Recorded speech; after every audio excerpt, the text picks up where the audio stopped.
C'est une photo de moi à la plage à Fort-Mahon. J'aime beaucoup la plage, il fait chaud, on va se baigner. Et là, je pense que j'étais en train de faire des châteaux de sable.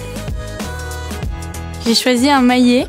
C'est un outil indispensable pour un chaudronnier. Ça nous permet de reformer et de redresser nos pièces sans laisser de marques sur la matière. Celui-là, il est un peu usé parce qu'il y a des brutes qui l'utilisent, mais moi, je l'utilise en douceur.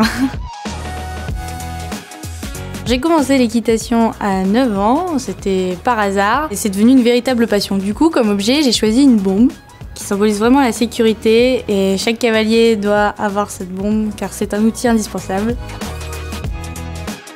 Mon tuteur, c'est comme un ami, c'est lui qui m'apprend toutes les bases du métier. On échange constamment et en plus, grâce à lui, je suis intégrée dans l'entreprise et c'est super cool, on s'entend très bien. Le travail paye. Je me dis, à force de faire, d'essayer, à la fin, si on veut vraiment, on y arrivera toujours.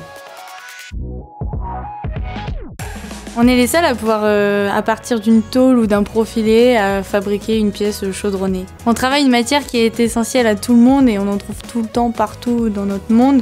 On en aura toujours besoin, c'est indispensable.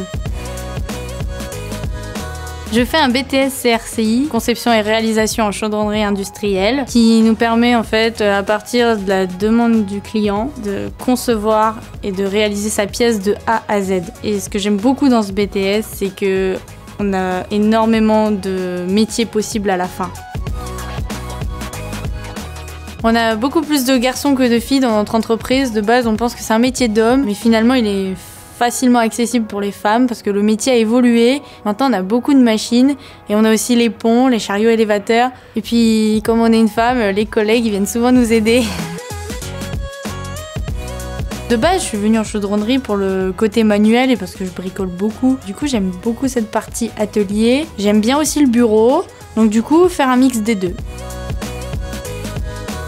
Bass Hunter, All I Ever Wanted. Elle nous met de bonne humeur tout de suite dès le lundi matin. Si on n'est pas de bonne humeur, on met cette musique-là et après on a trop envie de travailler. All I Ever Wanted, nanana. Je trouve que c'est assez facile parce que j'ai la chance de travailler la journée. Je fais 7h, 16h en entreprise et 8h30, 17h à Proméo. Du coup, j'ai qu'une heure de décalage entre les semaines. Et comme je finis assez tôt, du coup, j'ai le temps après pour ma vie privée à côté. Mon métier consiste à concevoir et réaliser des pièces chaudronnées. Mon métier, c'est de satisfaire le besoin du client et de voir qu'après ma pièce, elle va servir à quelque chose. C'est vraiment satisfaisant de se dire on a travaillé mais pas pour rien et ça sert à quelqu'un, quoi. Dans ce métier, il faut pouvoir savoir utiliser à la fois les machines traditionnelles et connaître les méthodes traditionnelles, manuelles d'avant, et aussi maintenant savoir se servir de la nouvelle technologie. Dans ce métier, il faut aussi beaucoup aimer les mathématiques. C'est pas forcément compliqué, mais on s'en sert tout le temps. On fait du produit en croix, on peut faire des fonctions, on peut utiliser de la trigonométrie. On s'en sert vraiment à chaque fois, donc il faut aimer les mathématiques. C'est un métier très divers. On peut aller dans le naval, dans l'aéronautique, dans l'industrie. On peut aller partout. Il existe dans tous les domaines et on recherche beaucoup de chaudronniers en plus, donc on sait qu'on trouvera du travail.